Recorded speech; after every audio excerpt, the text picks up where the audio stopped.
All right, y'all, I need y'all to get up on your feet. Get ready, because it's time to start the Sandra Show!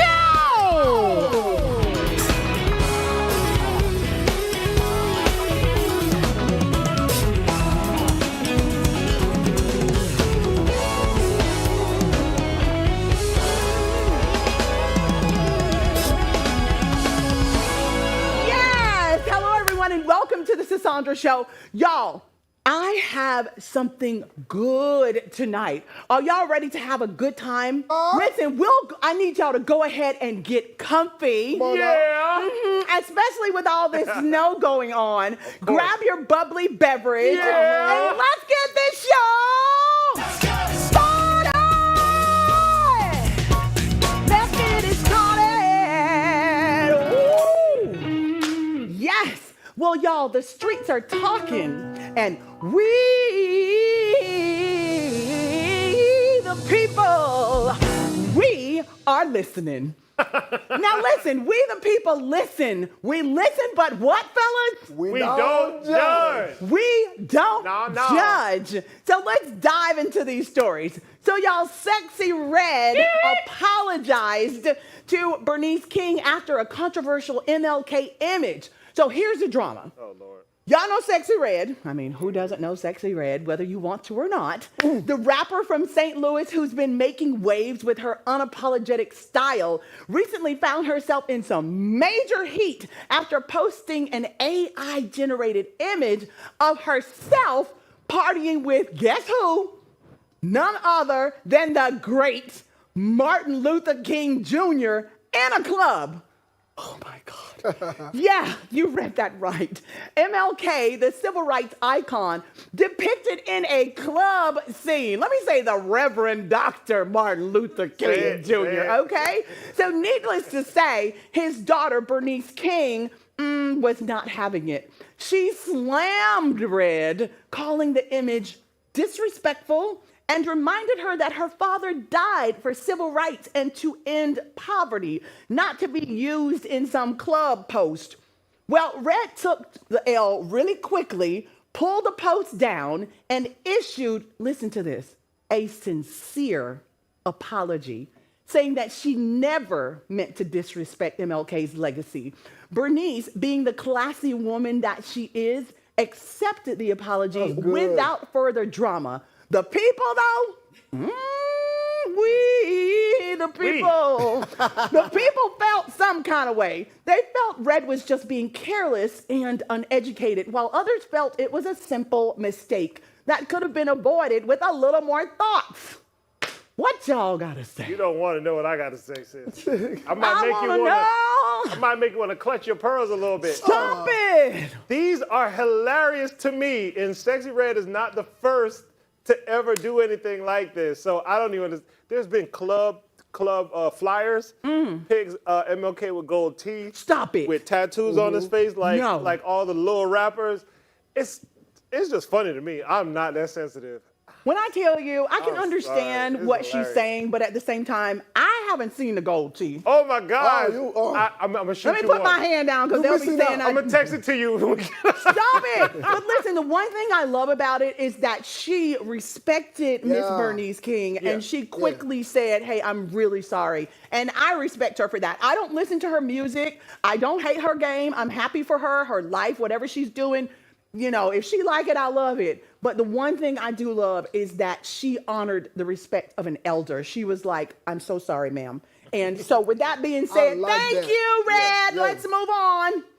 All right, so a feasting frenzy in the police evidence room, y'all. The Houston police have a serious rodent problem. And no, we're not talking about the kinds you find in your kitchen late at night. We're talking about drug-addicted rats snacking on the stash in the police department's evidence room. Apparently some of the, drugs have been sitting there for decades, long after the cases they were tied to have been wrapped up, right? The rats have clearly made it their personal mission to clean up the storage room. To be arrested. Literally. Yeah. So Houston officials revealed that the rats have chewed through 400,000 pounds of marijuana, which has been collecting dust since it was seized. So what's been done about that, right?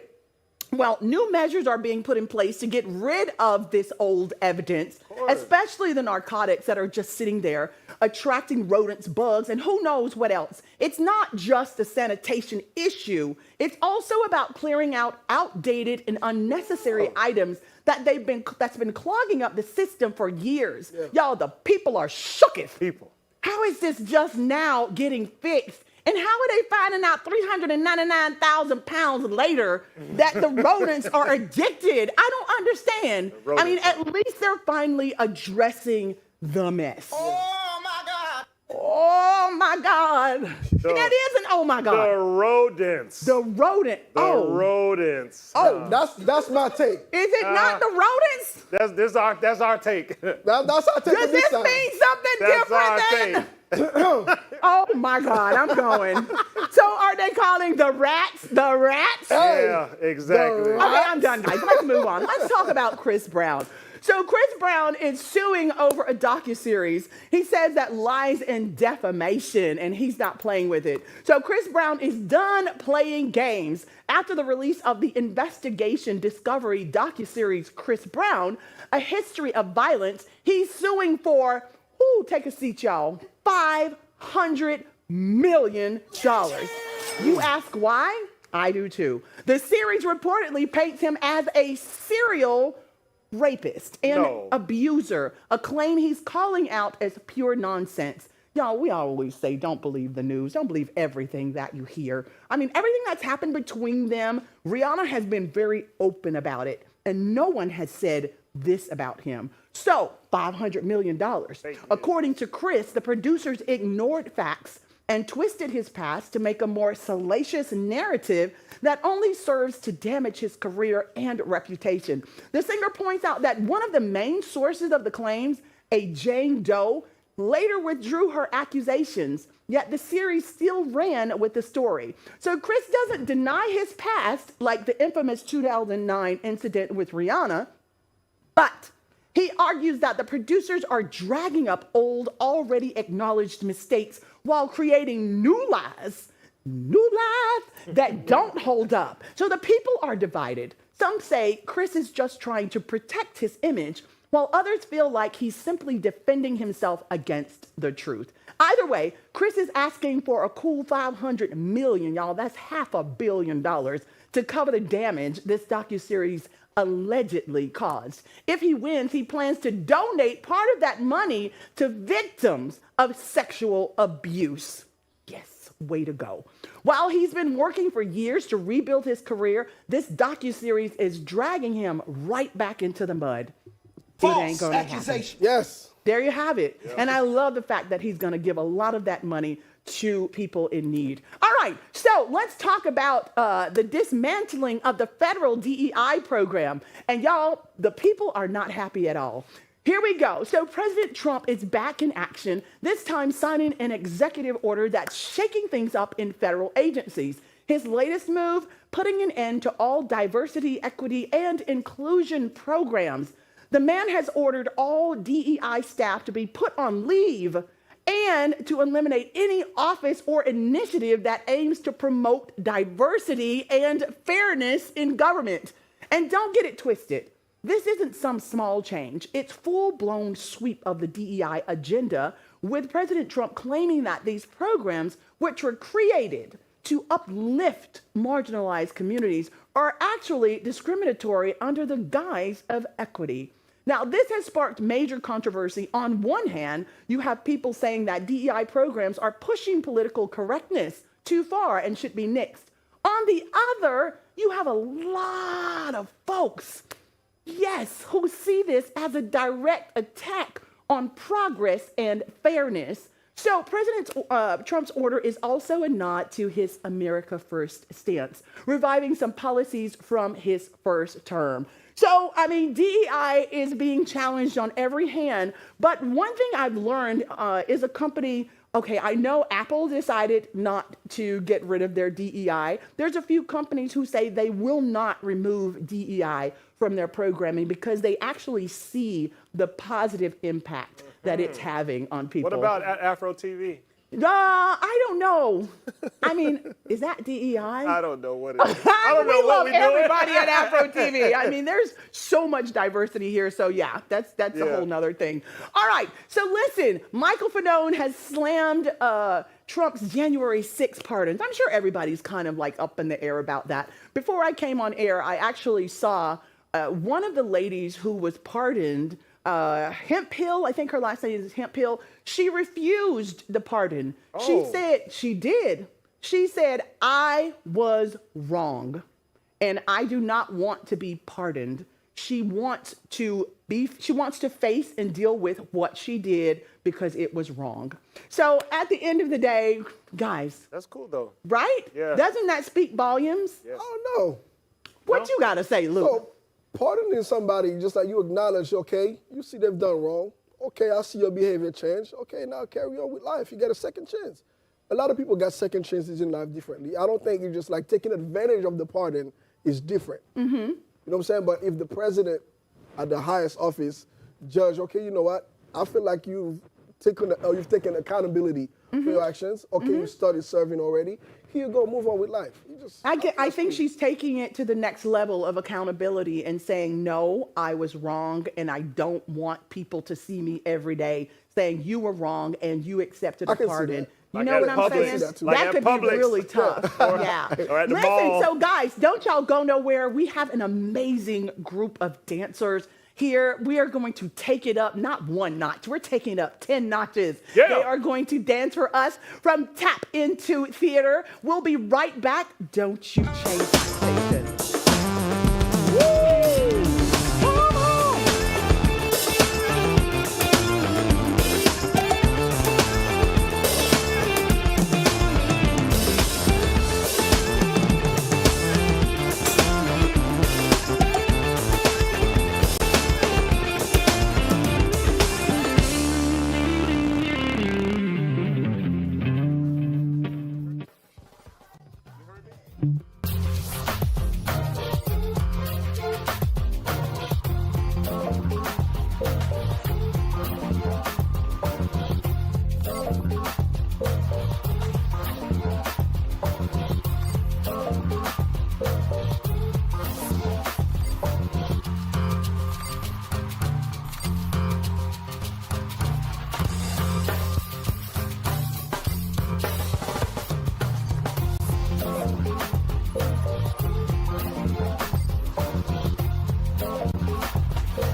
Welcome back to the Sasandra Show. Thank y'all for not changing the station. And for those of you who have just joined us, all right. It's time to get ready to tap into something extraordinary tonight.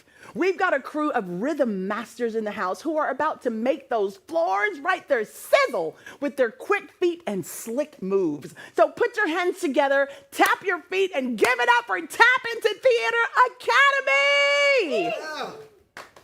Woo! Tap, trill, 5, 6, 7, 8.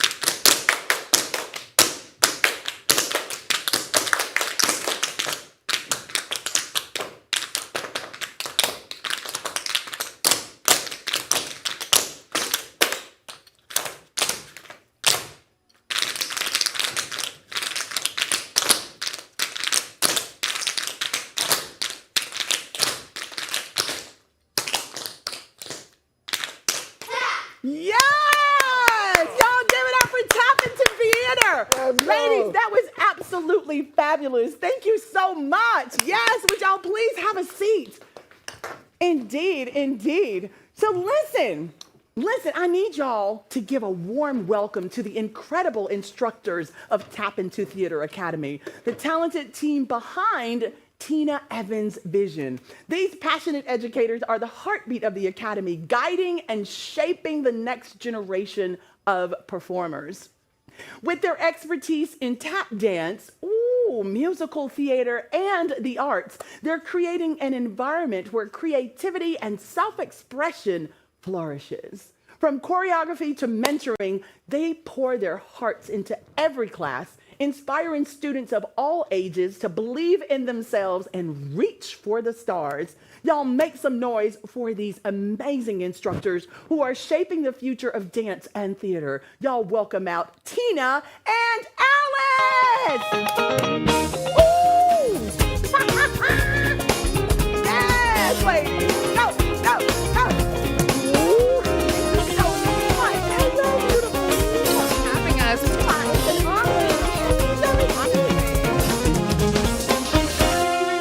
Y'all make some noise for your instructor!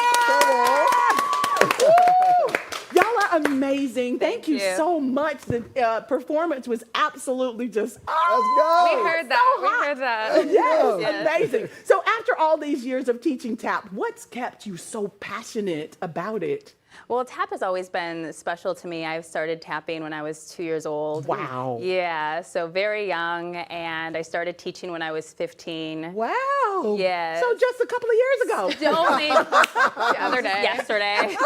Yeah. Oh my goodness, that's amazing. Yes. So Tap Into Theater Academy sounds like such a special place. What makes it stand out in your eyes? Well, we're just creating productions centered around tap, but these kids are doing impressive things every day, every rehearsal. It's Wow. something special to see. So I hope no matter what they do in their life, that they take something that they learned from us and apply it in their life. Ooh, So that's what yes. is special about Tap Into Theater. Just all the life skills that you can learn, finding friends, building relationships, learning how to move like Yeah. that. They're gonna succeed like with or without theater, like anywhere they go. That's And then good. what I'm so sorry. Anywhere they go, they're gonna succeed. Oh, yes, for sure. Most definitely. And that comes with great leadership and people who care about them too. It's like you have talent and then you have wonderful people like you who help cultivate them as human beings, Yeah. as people who are going out into society. So that's our congratulations purpose. to you, all the hard work that you do. So I've always thought tap dancing brings something unique to musical theater. Do you feel like it's a must-have skill for anyone pursuing theater professionally? I do, yes, because my biggest passion and joy is tap. Yes. Yeah, so if you the more you're able to learn, skills, the more opportunities you'll have. It's so true. Yeah. And I'll just tell you what happened to me real quickly. So, I sing, right? We know. So I thought, I'm in New York. I'm going to go try out for Broadway. So I went there and I was like, they were like, okay, we're going to do the dance part. And I was like, the dance part? Okay. So by the time they start showing the few steps, I was like, dance 10. Mine was dance 3 looks 10. And you remember the song Dance 10 looks 3? Mine was the opposite. I stood on the back line and by the time I finished with all of that, I said, Lord have mercy, I give kudos to all of the dance and singing, acting. You can incorporate all of it into one. Yes. So I had to do my homework to be able to go back, and I tried out for Rent and tried out for all these major. So y'all are on the right path. You better learn how to dance first, and then come to me for vocal lessons. So of course, it's so great to be able to dance because when you step on those stages, it is not just, hey, stand there and be this. You need to know how to move well. They are triple threats. and Yes! That's what I'm saying. That's what we want to make sure that they are ready. They're going to be so prepared. Whatever audition they go to, wherever they end up, they're going to be ready. I love it. And if I had somebody like you telling me all of that, like the two of you, I would be ready for anything. You can do anything. Thank you. Yes, You I really will. can. So you and Alice seem like the dream team. Just watching you before the show and everything. How do you two work together to keep the Academy thriving? Well, when I first asked Alice if she would do this with me, there was no hesitation. I was like, "Are you stupid?" Like, like children's theater. I'm directing. I need help. I was like, "Today we're starting right now." That's awesome. Yeah, so our visions aligned, I think, just create magic, which is what you're able to see when these kids perform. Yes. Yeah, we value musical theater, the arts, dance, singing, Yes. all of it. So combined, it's just extraordinary. It's just extraordinary. We love it. We love it. And it's nothing like having someone who sees your vision, understands it, and is just like 150% behind you, beside you, around you, ahead of you, trying to make sure it happens. So what a blessing that is. When did you two connect? Oh my gosh. 11 years ago. 11 years? 11 years ago. Or even more. I think it was 2013. And yeah, it was never the same. That's amazing. Y'all know y'all matching today, right? Did we do that on purpose? What? You just walk into work and go, girl, how did you know? We're always aligned. Yeah. We're always aligned. We didn't love get ready it. together. It's so important. It's so important. So when you see a new student light up with joy after nailing a move, what part of teaching brings you the most satisfaction?